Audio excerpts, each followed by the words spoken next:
We're going up and down, over and over, over and over. It's the same old thing.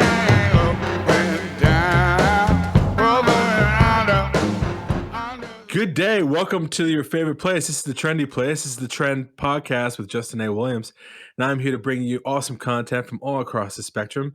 And today is no different. We are really excited to have the host of the Professional Athlete Podcast taking over the world, as you may have heard. If you haven't, well, then that's your fault, not his. But one of a great friend of the podcast, great friend of me, and a fellow alum of Princeton University. There we This go. is Ken Gunter. How's it going, Ken? Doing good, man. Doing good. How are you doing? Dude, man, I'm good. I can't pull off a flannel shirt like you can yet. I've got like the very Pacific Northwest. I have like no suntan whatsoever, Right. but I'm rocking the flannel. I don't know, sense of comfort. You know, I remember when the grunge period happened because I was listening to adult music when I was a really little kid. Yeah. Because I convinced my mom. I went to a music store, PC Richards, and Oh, they man, had the PC Cranberries' first album was out. This is like 1989. And I saw this, and I knew who the Cranberries were. I had seen commercials, but my mom didn't know. She thought they were like a kids group because they called Right, it their yeah. fruit. So I had never really listened to their music, but I got them on. And then the first single is like, I Just Shot John Lennon, their single there, one of their first singles. And then Zombie comes on, and I'm like, whoa. Yeah. And I got really into the 90s grunge period when I was like in like kindergarten, first grade.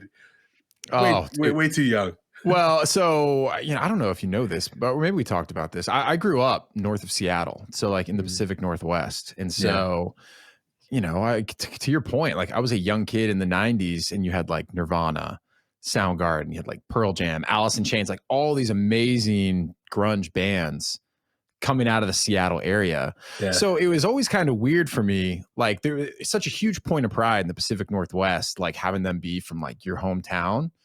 I didn't really know if like the rest of the country and the world was as captivated by it as we were, you know? And like now, eventually I got out of Arlington, Washington, and found out they were popular everywhere. But yeah, dude, I mean, my whole childhood, I mean, that is like defining music in my life. Yeah.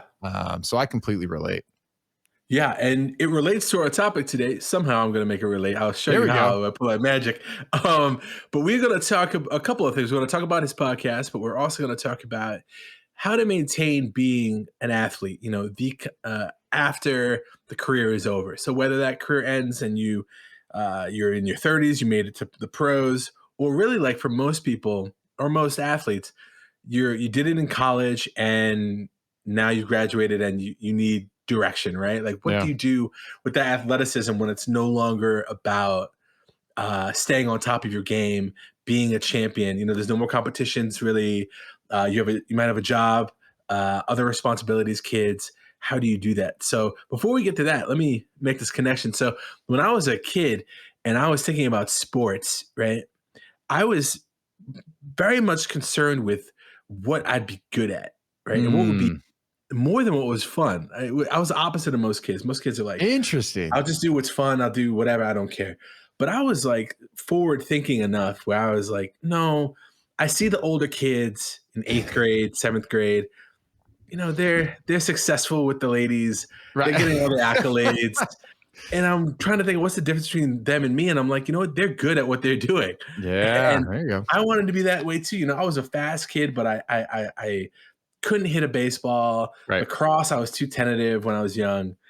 But music really helped. You know, I'd throw on some Alice in Chains or some Blind Melon, and I would just chill out and just run and just outrun people. So this is back when you had to run with the actual CD player. Oh, dude, I remember. What'd you have to put on? Like, God, what was that called? Like anti-shake mode or anti-vibrate mode? Yes. Or, do you know what I mean? It's like you'd get like 15 clear seconds no matter what you were doing with it. Right. Right. My kids are like, what the hell are you talking about? I have no idea. Yeah, you used to have to go to great lengths to train with music. You know what I mean? Yeah. But yeah, no, I mean, I'm happy to talk about all of that. And also funny that you were perceptive enough at a young age to try and like find your lane. Because I don't think a lot of people do that.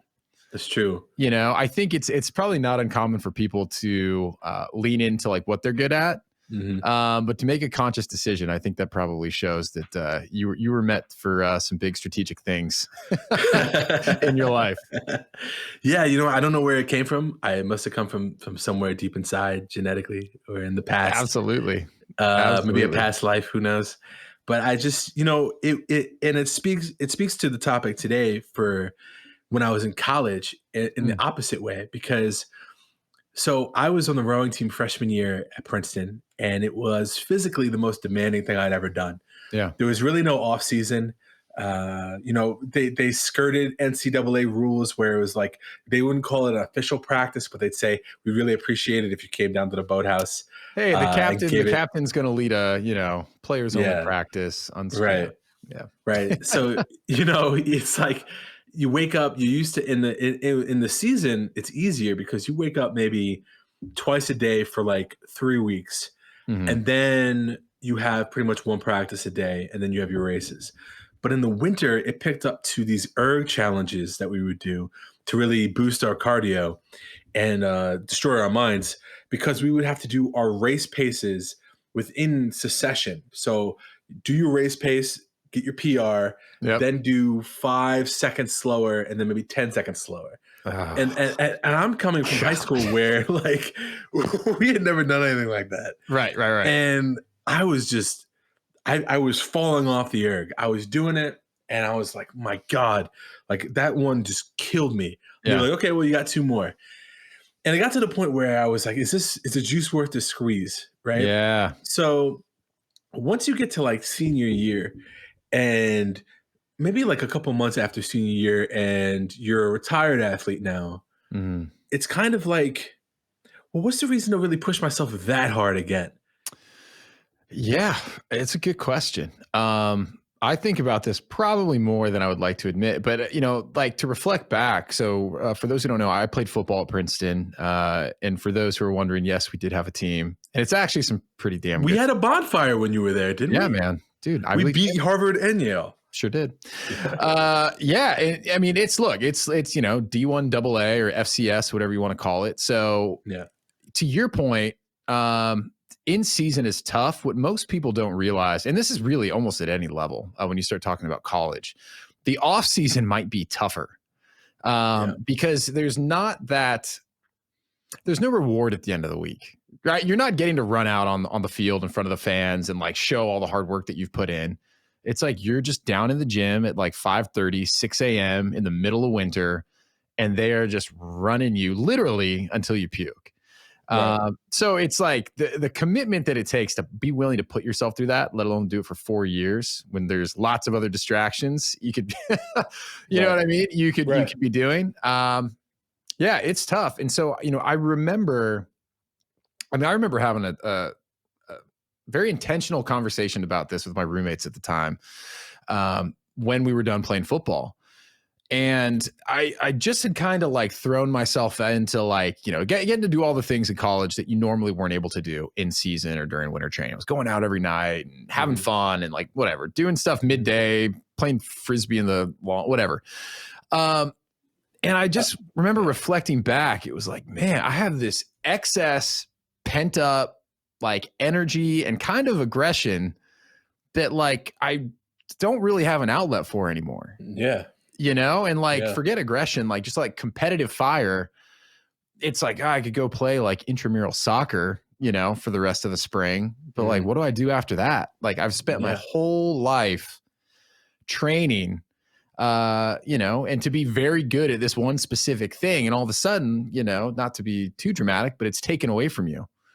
And so I just remember being like, man, I'm a little lost because it's like, for some people, I mean, it depends on how intense your parents were, I guess. But from a young age, like this might have been what you were really focused on, right? For the majority of your life. Right. So yeah, it's a tough change, tough transition for sure. Were you always, so before college, were you, what was sports like when you were growing up? Were they pretty central to you? Were you one of those guys who was just kind of really talented, didn't really have to apply themselves, but you could just perform? Or were you like a effort kind of person? Like what was it like before college? Yeah. So I think a lot about this now because I have young kids. And I remember seeing what I thought was done well as a parent. And I remember seeing what I thought was like not the right way to do it. Yeah. And so I'm very sensitive to the fact that, like, hey, look, I had the opportunity. I played high school sports. I played college sports. I loved it. I had a great experience, for the most part. But like my role in my athletic career, like that piece of that is done. Like I want to make sure that as a parent, I'm supportive and encouraging, and I'm making it a positive experience for them, but also create an environment where they can be successful if that's something that they're interested in. So for me, I've talked to a lot of people about that. I've talked to people who are coaches at a very high level, athletes at a very high level, a lot of this through the show. And I've kind of said like, hey, look, for the parents out there, like what is the right way to think about this? And like most things, like you and I were talking beforehand, like it's highly individualized, right? Yeah. I would say to get back to your original question, I was the kind of kid, I loved sports so much, all I wanted to do. So there was actually no such thing as too much for me most of the time. Okay. Like if I was at practice, I couldn't wait to get home and like show my dad what I learned and like play basketball with him all night if he would let me. Right. Like there wasn't, no one was going to push me to the point where I felt like it wasn't fun. Whereas, some kids, that threshold for what is too much is way lower. Like it is, it's fun to do, but it's not a passion, which is totally fine. But I think the parent needs to be like sensitive to what type of kid they have. So for me, to answer your question, I think it was a couple things. I think sports came really naturally to me. So that obviously made it more fun. To your point, like, people like doing what they're good at, and people, appreciate people who are good at things, especially sports in small towns. Right. But I also I loved it so much that I loved the work ethic piece of it. I wasn't the kind of kid who was just super talented, but like lazy and just kind of skated by. Sure. I probably was somewhere in the middle, talented, but just like, hard work was just instilled in me, and I actually just happened to enjoy it. So for that reason, you know what I mean? I just like kind of continued to be successful. Yeah. There's those things that happen once in your life when you're at that level, if you're like in the who's who of high school sports that, did you ever hear about that? Did you ever hear who's who? No, but who's who is this, organization that like, if you made all county or something like that, you'd go in their book. Like the nation's best athletes. Maybe I do remember that. You're probably in there. You don't know. Yeah. Well, for the listeners who aren't going to do any fact checking, I'm in there. They could probably find the database and be like, "Oh man, he's in there." Oh. Yeah. Oh God, I don't even want to know what that looks like. I think that's really interesting. That's and wise the way you're saying it. It's like that is a piece to it, right? That once you, it's like our parents, if they were ex-athletes, the temptation is once you have kids is to kind of put that on them or kind of relive your glory through them. And really some of the best athletes come out of situations where no one was athletic. Oh yeah. Right. Like a lot of guys, they grew up and played with guys. Yeah. Yeah. I mean, I played with people, I rode with people and played rugby with people who their families had no athleticism, and they found the spark to get into sports and found sports enlivening and important, and I think it's, when we met at Princeton, actually, I don't know if you remember this, but I met you because I was in Little Hall and I was doing my laundry and you were doing it at the same time. Oh, my mom would be happy to hear the story.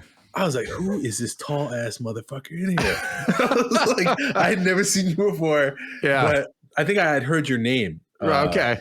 So I either I was at a game and they said your name on the thing, or like I'd see, like I heard your name with like football players. Yeah. But I just the aura. I mean, the aura this guy gave off, the presence when he was folding his laundry was impressive. And you standing next to this person, you're just like, wow, man. Damn it, I got to get back into sports, But I think, and we can also talk a little bit about your podcast too in this regard. Sure. It's that when I saw you and we talked and you were just a nice guy, I was like, I missed that feeling. I wasn't on a team at the time. It was, I think it was sophomore year. I wasn't on a team at the time, and I was looking to get back into some kind of team thing. Yeah. So I was like, I miss that feeling. I miss just being around good, solid individuals who have the same goal as me.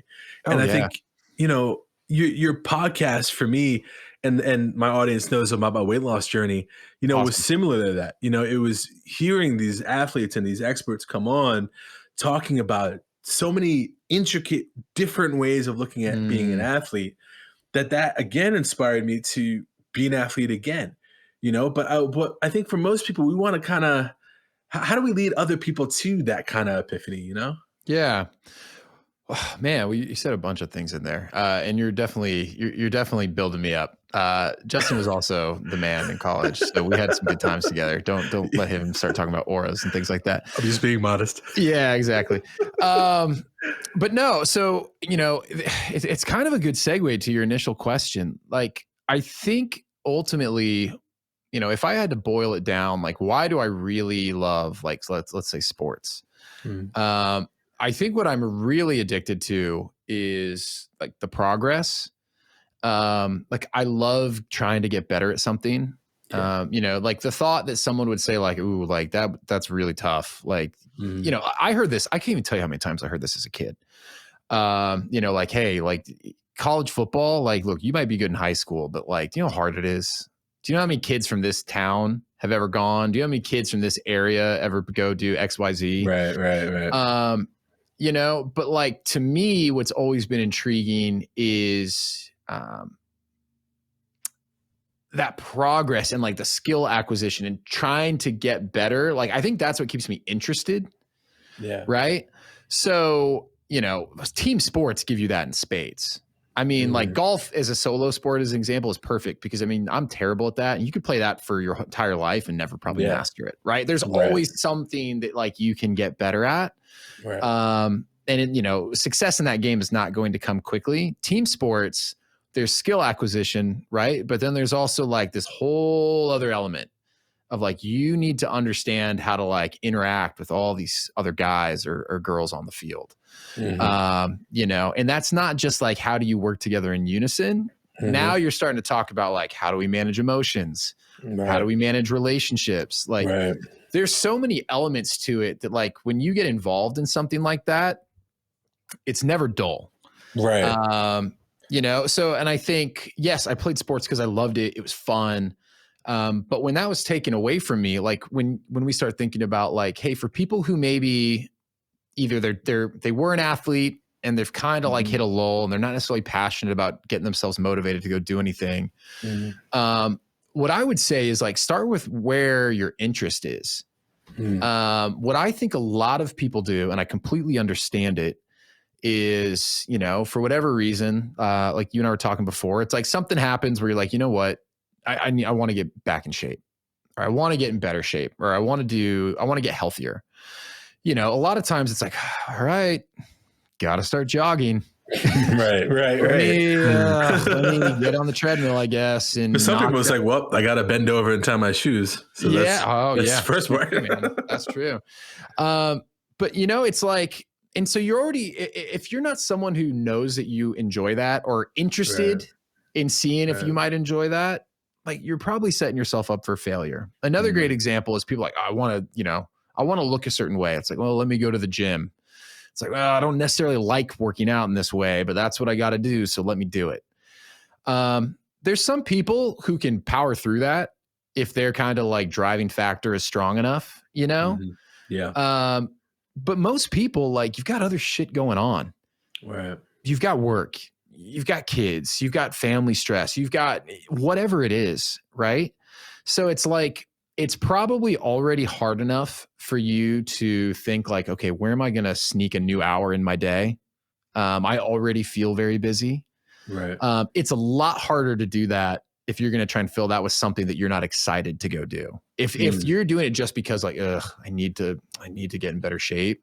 Yeah. Like, that motivation is probably going to run out quicker than like, hey, you know what? Like, I've always been interested in martial arts.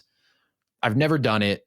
I love watching like the UFC. Yeah. Like, let me go sign up for like Brazilian jiu-jitsu. Like, let me just go to a first class, and if you go and you have a good experience and it kind of gets like your interest peaked, like you're way more likely to go back. Yes. And then like that self-fulfilling prophecy of like, the more you do it, the more you get better. Right. You probably now are like starting to see some of those like health benefits. Mm-hmm. Maybe you're a little stronger, a little more flexible. Your cardio is naturally getting better. You know, so something like that then becomes much easier to kind of throw your weight behind. Right. Right. Literally. You know, yeah, because otherwise, yeah, I mean, absolutely. It's, you know, it's like, dude, I look, I don't get on the treadmill very often, and I tried. Mm-hmm. Right. You know, and maybe, you know, you described me as pretty tall. I don't know how tall I am, but, you know, I'm like 6'3". Maybe you just seemed taller than me at the time, because I actually grew in college. Did you? Oh, good. Yeah, hey, I went from 6 foot to 6'2". Oh, that's serious though. Yeah, I think I got maybe like 1 more inch, but 2 inches, that's solid. Yeah, yeah. So at the time, I was quite shorter than you. Yeah. Okay. Maybe. Wow. Maybe you were. All right. Yeah.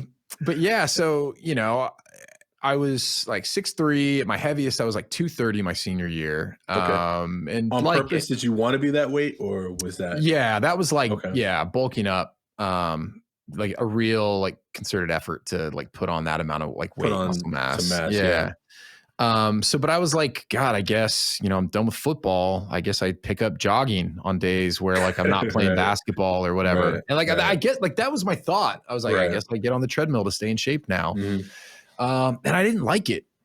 Right. In fact, I hated it, and my body hurt, you know, because I had all these other just lingering injuries, and I was probably like, you know, I wasn't well proportioned for distance running, shall we say. Yeah. So I hated it, and I didn't do it. I eventually just kind of stopped.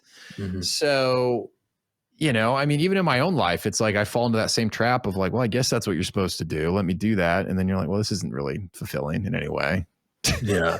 Yeah. It can't be. I mean, it's like, from what you're saying, it's true for so many people that the mentality of someone who is a high level athlete competing is to live off that adrenaline rush. Absolutely. And the endorphins after being pushed beyond your limit, right? So that after practice feeling, and then that kind of pre-game feeling when you're about to go and you're like, you're finished. Like, this is my time now, right? Yep.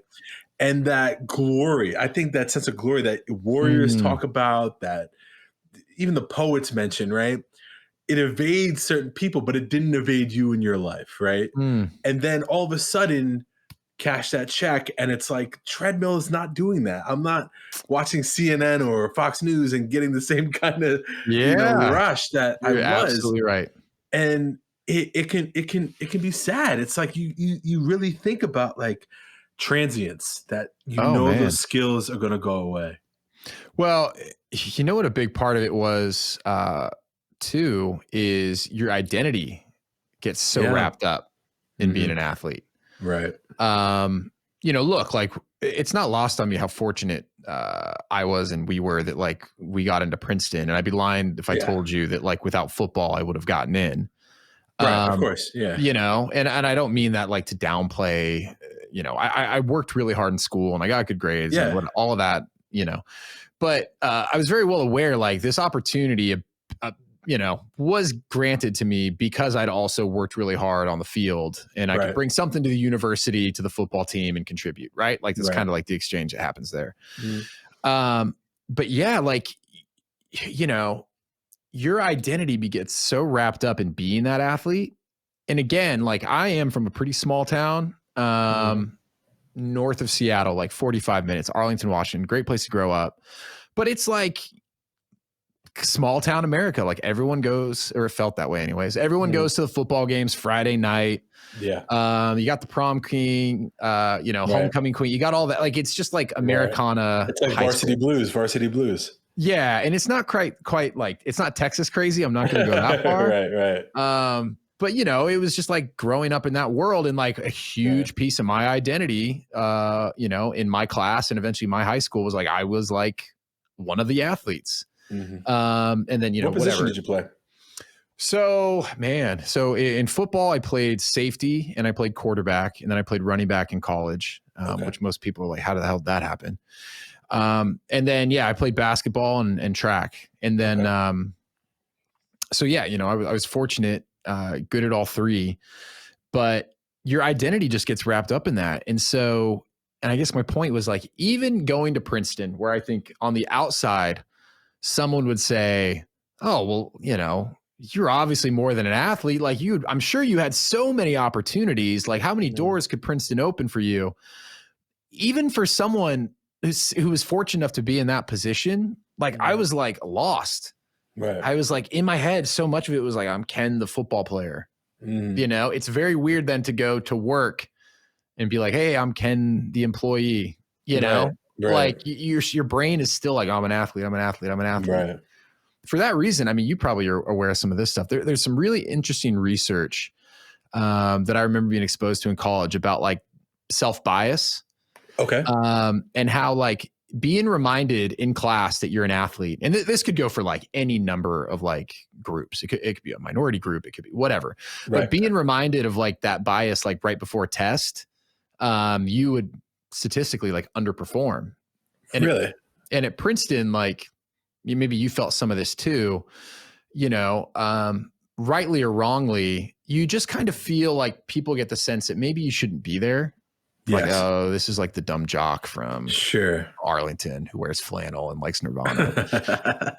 Like he's just, and probably the meathead. Yeah. Some of that deserved and earned, I'm sure, on my end, but also some of that was probably just, like my own, I don't know, insecurity about being there. But I remember I would go to take tests after I think it might've been a psych course where I was exposed to that. And I was like, I'm no longer wearing athletic apparel on test day. I'm going dressed in like pants, a t-shirt, whatever. Like I'm not walking in there with like Princeton football on my chest. I'm going as like Ken the student. Right. Which sounds a little ridiculous, but I was like, man, that identity piece is very real. Yeah, no, I can relate to that. But I think, it was interesting for me. I always felt like when I was on the team and I just wanted the jersey, I just wanted the pants and the clothes that came with it, because at the time, the self-esteem I needed to feel chosen. I needed to feel elected for something, not just that I worked hard and I earned it, but literally picked out of a field of many people to accomplish something for the university. Yeah. And since my dad had gone in the 70s, it was always instilled within me that I was going to be a scholar athlete. My dad never said, you're just going to be an athlete. You're just going to be a scholar. In fact, the arguments we had when I had stopped rowing and I was just getting good grades at Princeton was not enough. It's like, was he an athlete? Was he an athlete at Princeton? He was. So he played, amazing. He played football at the university and he played basketball. I didn't know that. Or if I did, that's amazing. But his end was kind of tragic, and that's why he was so hard on me, is because for him, Coach Pete Carroll had a policy that he only played one black guy at a time in the 70s. That was just the way a lot of teams were, and it was Princeton. A lot of Ivy League schools were similar, and they wouldn't play someone. My dad was as white looking as you. He could pass for white. Yeah. So while he's getting all the detriment for being black, he's not getting all the hype for being black either, and being someone that the university can say, hey, look, we have a black guy starting in the starting lineup, right? To match UPenn or to match what they're doing up in Cornell. Yeah. So it was very tragic for him. And when he stopped playing sports, he describes it as like the death of one of his personalities. Like he had a mode, I'm sure you know this too. It's like from playing football, definitely. Some sports get you in a mode and some don't. But I remember this from being a cardio-based athlete, rowing and cross country, rowing is a team sport, but it's very individualized too. Yeah. I remember that mode you get into where I'd get up before every race, I'd get up and watch Chariots of Fire, get my tears in, get my crying in, get my oatmeal and my bagel in, and then just go to just take souls. Right?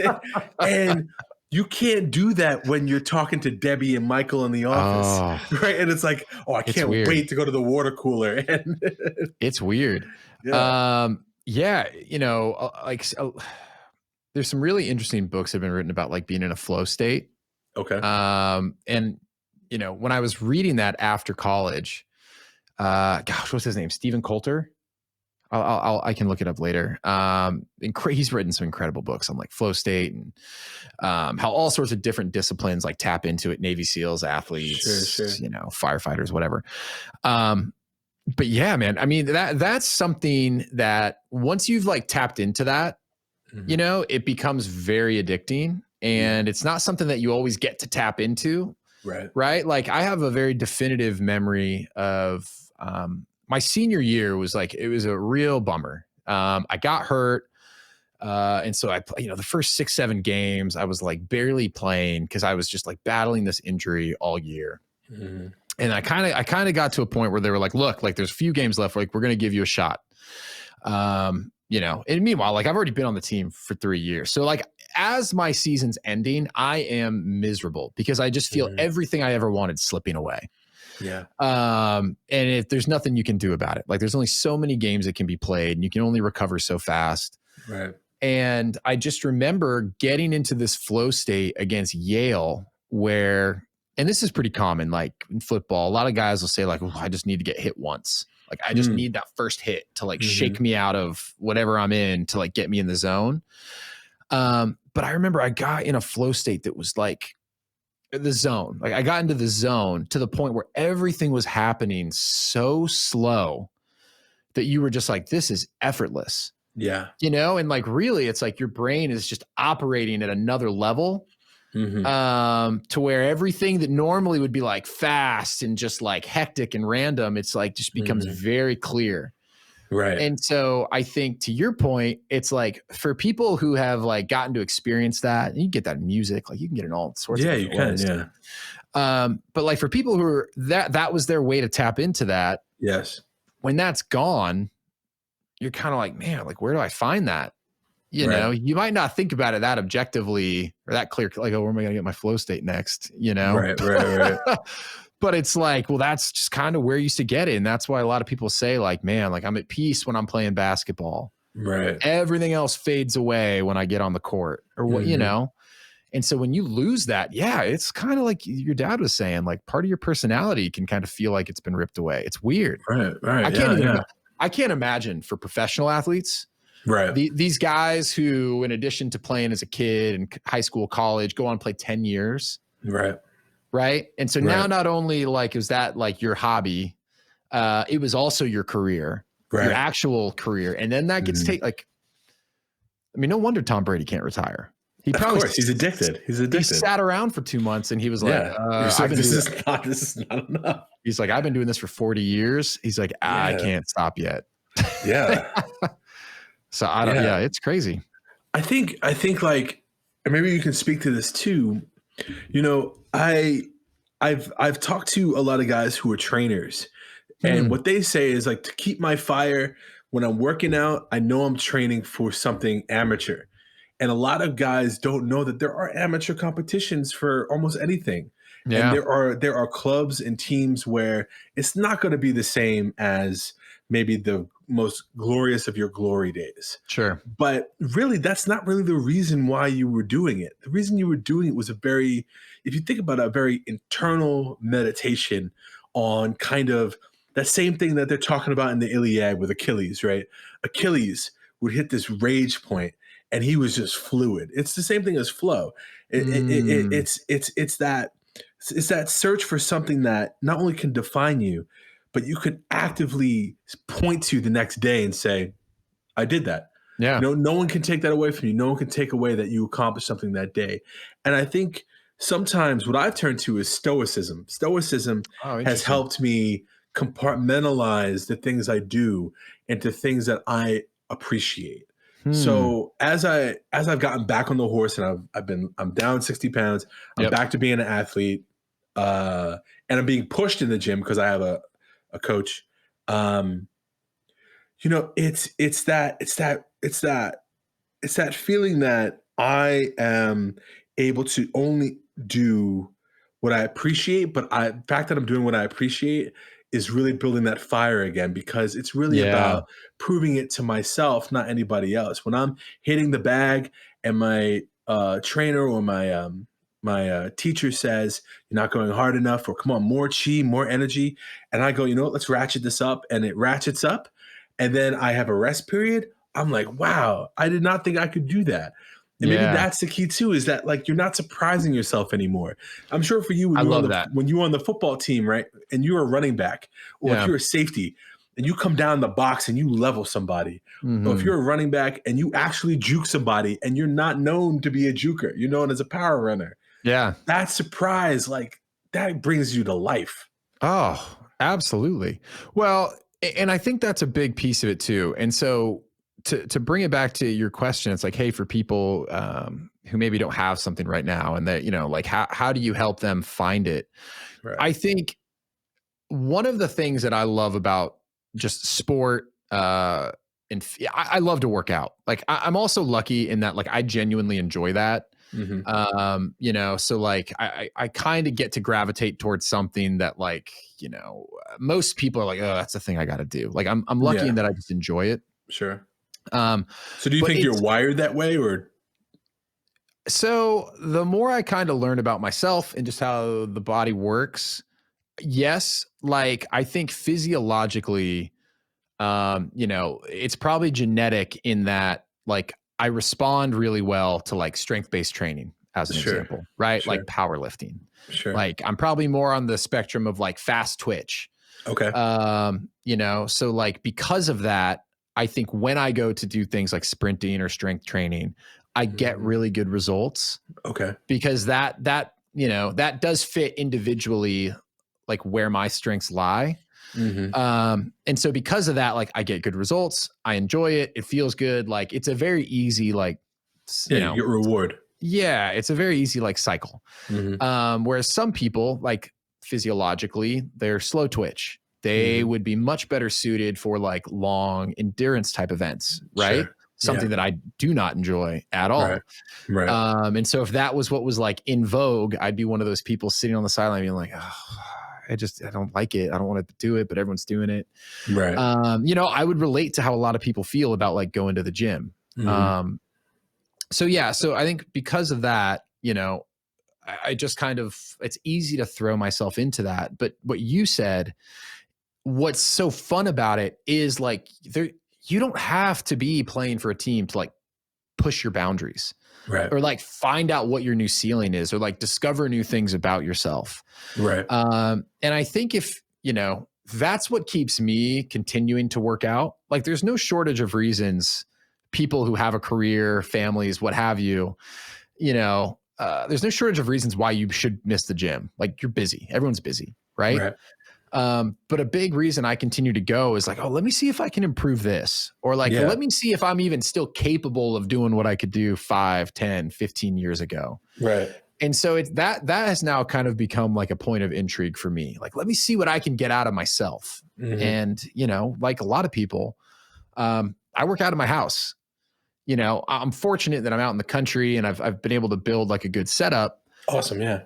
But, you know, it's like I'm down there by myself. Like there's not even the motivation of like trying to like impress other people at the gym with how much weight I can lift. It's just me just down there. It used to be early in the morning. And I think it's like, you know, one, can you lean into something you're interested in? We talked about that a little bit, but two, like, can you find something that you're excited about? Like, can you find something that you're excited to track or push yourself, or that's going to like get you inspired to take action? You know, so part of the thing that you said is like, hey, amateur sports exist. They're so much fun. Beer league softball, pickup basketball. I, the last few years pre-pandemic, was throwing myself into like this decathlon event. Okay. Which was like a really like intense form of competition, amateur by all means, but like a bunch of like big heavy hitters would come out. Yeah. And so that inspired me because it was like, ooh, how good can I get at all these different events? And I also want to place really well. But then like when that was taken away, I also needed like a new motivating factor, right? Yeah. Yeah. Pandemic came, decathlon's not happening anymore. What are you gonna do now? So I was like, well, you know, what else can I find that's interesting? And I found this like pull-up world record. And I was like, man, I don't know, that doesn't seem that crazy. Like, I bet if I tried, right, I could do it. And I'm not telling everyone like, hey, pick a world record and like that needs to be like the bar. Right. But, I think there's things that you can find that you might get excited about that would make getting yourself into something a little easier. And then you would probably find, sorry, I'm really going on a roll here. I don't mean to. No, keep rolling. What I think is the most important thing of all this is, yes, being active, having some sort of outlet like this is important because it helps keep you in shape. It's good for your physical well-being. Mm-hmm. It is so critical for the other areas of your life. Mm-hmm. Like, what you do there bleeds over into like how you show up to work. Yes. And I think there's a lot to be said for what you were saying earlier about like that challenge. Mm-hmm. Like, I think there's something in our DNA where we are not meant to be complacent. Right. Like, I think like there's a resilience factor that we have to maintain. Right. Or not we go insane. Not to like, exactly. Not to like get through life. Like, you could get through life, never go to the gym once and live and die, and like, you'd probably be fine, maybe. Right. But I think like for a lot of people, at least, like to feel like some sort of fulfillment, it's like you kind of need like to be pushing yourself a little bit, and pushing yourself in one avenue. That resilience carries over. It makes you more resilient at work. It makes you more resilient at hard times in your personal life. So that's another big reason I still torture myself with some of these workouts that I do, is because I'm like, man, that stuff matters. Yeah. And I'm sure as a father, I mean, that's what you realize. I'm not a father myself, but I've mentored and taught people. And you realize that the reason why you get into sports is the values you learn. And the behaviorisms you pick up that are ingrained in you that, a lot of people think, oh, if I hire somebody who's an athlete, they're not only going to be a jock, but they're going to be like this rageaholic bro. And it's like, that's maybe 1% out of the population. Most athletic activities are actually really calming. There's you can feel your breath. And I think, for anybody who wants to either find that old spark, there's two ways I think you could do it. And maybe you could value check these. It's either you could do it by yourself. If you find that you're like a person who really loves their own company, you like looking in the mirror and challenging yourself and then just being done, right? Having your home gym is great because it's just you, no distractions. A lot of guys are grit and grind like that. The Rock is one of those examples. He always posts, he hates working out with other people. Like, will not do it, right? Yeah. But then there's also those CrossFitter kind of people where they found like a very hardcore, tight-knit community where they're all doing the same thing and sharing ideas and meals and things like that. So do you think it's that binary though? Do you think there's other things in between? Do you think there's more expansion than that? Yeah, that's a great question. So, I've been very fortunate, and when you were going to start this podcast, so I was so excited for you to do it because, like I'm sure you found, I know you've had some tremendous guests on and had some really cool conversations. It's like, how you like to operate, and you kind of assume that's normal. But when you get exposed to experts in different fields or people with different experiences, you start to realize like, man, like everything is really individualized. And I mean, that could almost be the central theme for every conversation I have across like sport, mental performance, fitness, sleep, like it's all so individualized. So I would say, binary, probably not. Spectrum, yes. Like there's people who were great golfers, and that's like a classic, like very, what's the word I'm looking for? Like, anyways, solitary sport, I guess. But then also, they did great within a team environment. There's other people who are like, oh no, I just want to golf and I want no part of being on the basketball team, Right. And so I think it's really about, as you get older, you just start to become more comfortable and you start to more familiar with like, where do I kind of fit? What gives me energy is probably another good thing to pay attention to. Like when I go to the gym and I'm around other people, even if I don't know him, like, do I just feel more energized? Right. Like you probably feed off being in a community, right. If you're someone who goes to the gym and, you're like, oh, I got to share the weights with this guy and this person's watching, I can't do like, you might be fine working out on your own. Yeah. So I think it's just about like trying to assess like, what do you respond well to? And at this point in your life, like if you're not training, to be an outfielder for the Mets, Right. like lean into shit you like doing and pay attention to what you like doing. Like Soul Cycle might be expensive, but if that's what you love, and that is not only like getting you a great workout, but it's giving you energy that carries you through the next 2 days and your mood's better. Like, man, that's probably an investment in your time and money that's worth it. Definitely. But maybe for some people it's pick up basketball. Like, I think it sucks because there's no clear-cut answers. Right. That's the hard part. It's like really incumbent upon the individual to try and pay attention to what's the best fit for them. But I don't know. I mean, like, I know, like you said, your audience is kind of aware of your recent weight loss journey. Like, I feel like I've been watching you get into like a couple different like modes of fitness. Like, did you always box? Like, or is that something new? Yeah. So the boxing I do is Muay Thai. It involves kicks, knees, punches, elbows, some grappling too. And that was just something where I'd seen On Bak, the movie, and this guy who's in the movie, he is just ripped beyond belief, but he's so functional. When you see him fight in these movies, it's not all choreographed. He's really anticipating and able to pull off things really quickly and really powerfully.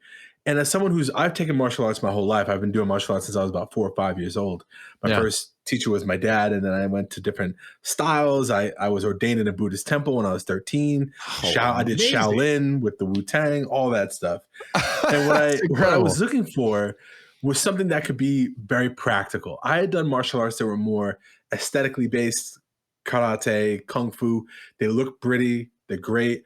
Yeah, you could probably, if you're really, really skilled at it, you could probably win a fight. If you're taking the original stuff from China or Japan, Okinawa.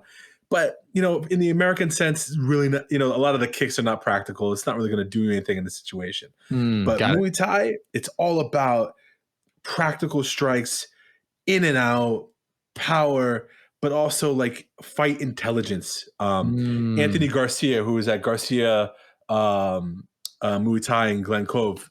I've had him on the podcast too. Yeah, I saw that. Shout out to him. Yeah, he really teaches like fight intelligence. So we do knife work too, and I stayed with that because it's so kinetically challenging for my body type.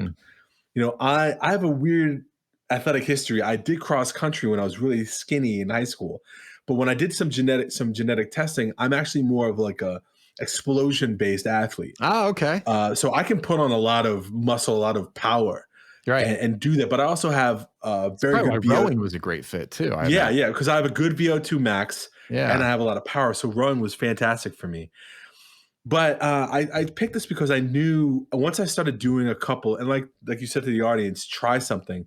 After about 2 sessions, I knew this thing is going to push me to some places where, as I get older, I'm not going to lose some of the main parts of my body that I really am afraid of losing. Like tightness in the hamstrings. People don't realize tightness in the hamstrings leads to the IT belt, leads to your back. We sit all day. I really needed something where I could challenge myself to do what I'm weakest at. And maybe that's the key too for some people, that don't just go with your strength, right? Go with something that is a weakness, but in something that you like to do. So pick a weakness that you have. Maybe you want to get stronger, or maybe you want to get more flexible. That was the big thing for me, getting more flexible. Okay. Yeah. So find something that fits that, I love that. And I think the other thing too is, look, and we're both talking about this from the perspective of people who are like very curious, like very much love to like learn more. And there's probably people too who are like, hey, look, I just need to like unplug. Like all this intense stuff you're talking about, like that's not me either. Right. Like I would love a 30-minute jog. I would love to just get outside and get away from my desk. Then like lean into that too. But yeah, it's like, the other thing is you need to, you kind of need to be patient with yourself. Like I can't tell you how many folks are well-intentioned, well-motivated, and they're like, hey, I really want to commit to this time. I'm really going to do it. And they go in and they do one of two things. Like they either blow it out of the water because they're so motivated when they start, that then they're sore, they're exhausted, and like, oh, that next trip to the gym, it's like, oh, let me wait till like I'm not so sore. Man, this is really hard. And I'll start next week. Right. It's like, ease into this. Like you're talking about, you know, unless you have a very specific goal, like you're talking about a lifetime here that you're really training for. Right. So it's like, be patient with yourself on that journey. And if you're going to pick up something awesome like Muay Thai, like I imagine you got to be pretty patient with yourself because that's a serious learning curve. Right? Yeah. Especially if you're overweight. Yes. Yeah. So, you know, it's like, it's funny. It's like you both want to push yourself yet have reasonable expectations. Like I always kind of feel like, and I'm not a personal trainer. So people who are might be listening to this and they'll be like, I do not agree with what Ken's saying. But, you know, it's like, just don't burn yourself out. The most important thing is getting back in the next time, whatever that is. If it's on the treadmill, if it's in the weight room, it's like, it's just like my kind of mantra is just like consistency over time. And I'll tell you something that has been very at the forefront of my mind is like longevity, health span. You know, I always encounter people who are like, oh, well, hey, yeah, you're in great shape now, but just wait till you hit 35. Oh, 35. Yeah, I felt pretty. Wait till you hit 40. Right. Well, wait. And I'm like, you know what? I just don't buy that anymore. Right. I've seen enough people do it. Real world examples of people who've kept a very high level for a very long time. That my mind is now going to like, hey, how do I kind of maintain this the next 30 years? Right. How do I perform at the same level, you know, over the majority of the rest of my life? And I think it's just like, gotta kind of be reasonable with yourself. Right. But you just have to be consistent. Like, and you're way more likely to be consistent if you're doing something that you're enjoying. Yes. So that, you know, that I think like where I'm at in my life now is kind of like the advice that I would give for those who wanted it.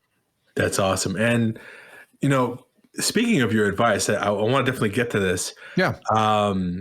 Your podcast. Yeah. Give my audience a little taste of, you know, what it's about, how you started, what got you into it, and then what's coming up on it. Yeah. Thank you.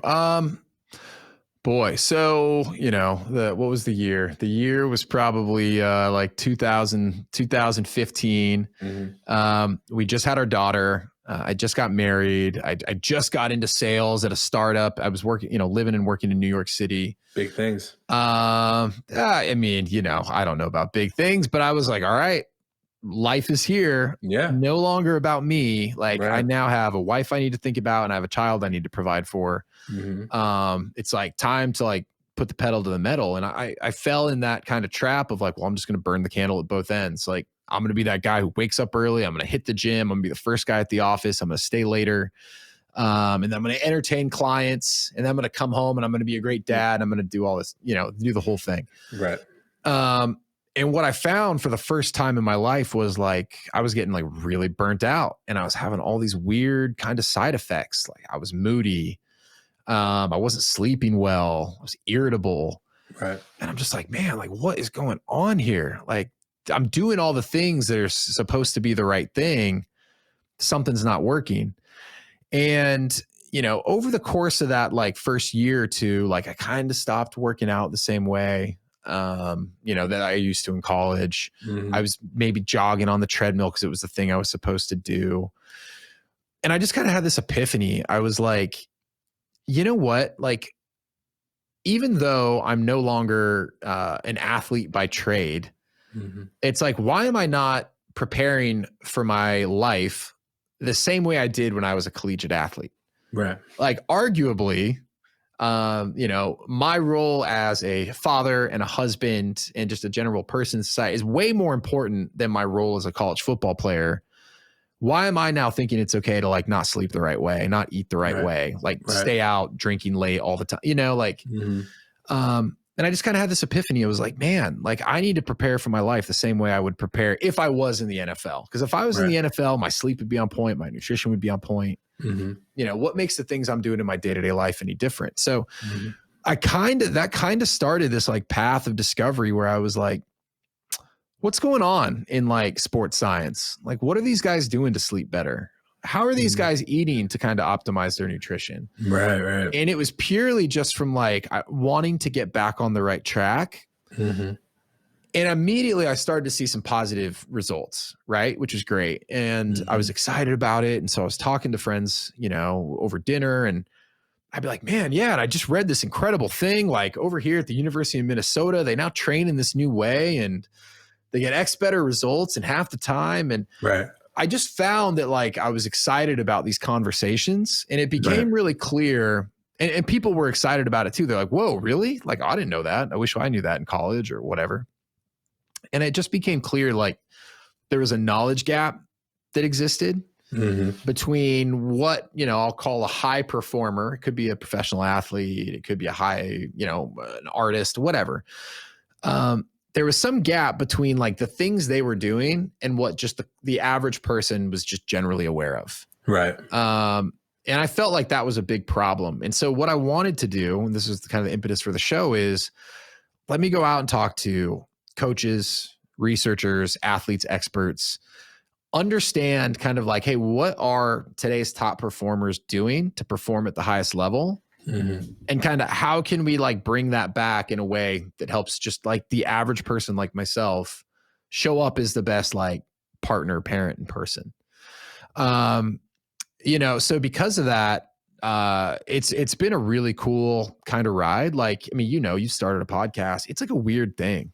Like, you're like, is anyone going to listen? Like, is anyone going to want to come on the show? Like, it's a big kind of leap of faith. And it's this weird in between of like entertainment. It's just kind of a strange thing, but it's also a lot of fun. And so I've been really fortunate in that, you know, like you mentioned Jason Kleep, but like I've gotten to talk to like multiple CrossFit Games champions. I've got to talk to like a World Series champion. I've gotten to talk to the mental performance coach of the U.S. women's national team. I was just talking to this guy. I have his book right here. I was just interviewing him. I don't know if you guys do. You do YouTube? I don't yet, but I one day I will. But tell me about the book. Yeah. Well, no, and it's fascinating. So he's like a renowned sleep expert. He's a neurologist, and you know the book I love. It's called The Nocturnal Brain: Nightmares, Neuroscience, and the Secret World of Sleep. Okay. You know, and I got to have a conversation with him for like an hour and a half about just like, my God, what's going on in the world of neuroscience, sleep disorders, like the nervous system. Yeah. And this is someone who is on the forefront of that field. You talk about cutting edge technology, cutting edge treatment.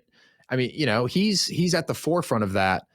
And so what I think is so cool is that there's so many people doing that type of work who are equally as excited to share that information, and they're desperately trying to get that information out. Like that's why they're writing books. Right.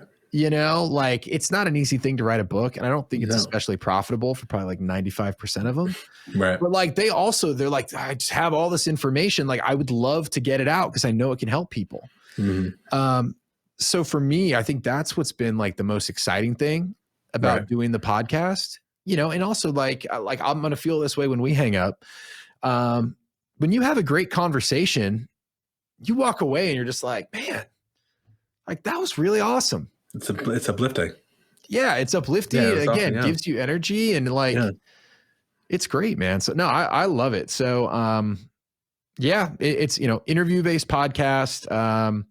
Right now it's reflecting a lot of like the things I'm interested in. So like sleep, longevity, are kind of some common themes, but, yeah, I mean, this whole concept of like human optimization, it's a weird, wild world. So like there's no shortage of interesting people to talk to. So I'm having a lot of fun doing it. That's awesome. I mean, I think, you know, when I saw that you started your podcast, you had excellent just Photoshop skills. So when I would notice this, I was like, yeah, let me check this out. And then when I was going through episodes and listening to them, I really felt the power of information really change my mindset in a way where I felt better than my old self than when I was an athlete in college. I think when I was an athlete in college and high school, I most of my advice came from magazines, came from my dad would know some tidbits, my coaches. But, you know, that's like a locus of control where, you know, your coach, sometimes he may tell you things because he's so nervous to break that flow. He Yeah. may hold back a little bit. And your parents, they also may have their own different agendas and hopes with you and what you're trying to do. It's really great to find a podcast where you can find expertise in things that people don't think a lot about. I mean, people don't think a Yeah. lot about sleep optimization. People say, oh, Mhm. I'll get 4 hours, I'll get 6 hours. But Yeah. is it restful sleep, right? And then people don't think about recovery. You know, we see all these guys on Instagram who are like, yeah, I'm in the gym every day and every second, and I don't need that. Yeah, take Yeah. names, and you know, I'm a badass and all this stuff. And Yeah. you know, everybody's trying to be Dave Goggins, and not everybody can be Dave Goggins. And You I know, love David Goggins. So yeah, yes, right. you're absolutely right. You need this. It's like as a religion major, I studied the New Old Testament. In the New Testament, Jesus talks about the Gnostics, right? He talks about the higher level of knowledge. He Hmm. says things like, "This, what I'm saying now, is mostly for people who kind of don't understand things, but there's another level. If you can get to that level, that boss mode where King Kong is, you know, then that's when you're really flowing." Yeah. And it's similar in sports and in life too, you know, in podcasting too. It's like, am I just going to have a podcast where I just sit here stiffly and ask you questions, or am I going to take this to the next level and really like get that different meditation going on, you know? No, I completely agree. Well, and you know, so this is actually a good callback to something I said earlier at the episode. Like, yes, I there's probably a number of people who knew me in high school and in college and were like, meathead. Right. You know, like I'm actually shocked he can string together this many sentences for this long. But for me, another thing in my life that I had kind of pushed to the wayside was like, I actually really, you know, I love like the creative element. You know, like I love drawing, I love painting. And so I think for me, like, in addition to this desire to like, hey, I still want to like perform at a high level physically, for me, it was like, I need like a creative outlet. You know, and so like, again, you know, starting a podcast, like I did everything. Like for probably the first year and a half, anything that you saw in relation to my podcast, I did. Now, it doesn't mean it looked good. I'm not claiming that, but I was like, ugh, got to figure out Photoshop because I need to do episode art. Let's see, you know, but it was fun. Like, it wasn't about like, am I the best at this? It was like allowing my brain to like take some time each day to like tap into that again. And it was a really healthy thing and a fun thing. So, yeah, you know, it's kind of like whether it's fitness, whether it's something creative, it's like you need to recognize like what it is that makes you tick, and kind of, are you building in space throughout your day and your life to like make time for that? You know, because if you're not, if there's something you really love and you're just not doing it, you know, you're probably leaving something on the table just in terms of your overall happiness. Right. Well, we'll leave it at that with those wise words. Ken, I gotta thank you so much for coming on, man. It's a real blessing. It's a real honor. Absolutely. It was my pleasure. Love to and do it again. I want to say it definitely. I mean, there's so much we can go over. So to my audience, what I want to say is remember to share, like, and subscribe. We're found anywhere podcasts are found. That's Spotify, Google, that's Apple number. And also to our fans in the Netherlands, I got an email the other day saying we are ranked in the Netherlands. So that's a big honor for me. I mean, hey, there we go. Hey, I love the Netherlands. I've been to Amsterdam, obvious reasons. And now I'm not Dutch, but okay, I am so Danish. Denmark, that's close. So maybe we can, we can bump the needle there. Copenhagen. But I want to thank you guys, and remember, suggest guests if you'd like, subscribe, like, share, comment, email me. And remember, we're better when we trend together. But I want to thank everybody for this week. And remember, we post the last 2 weeks of every month. But next month, we'll be doing a special 3-episode month. Probably carry that into June too. All right, trenders, thank you so much.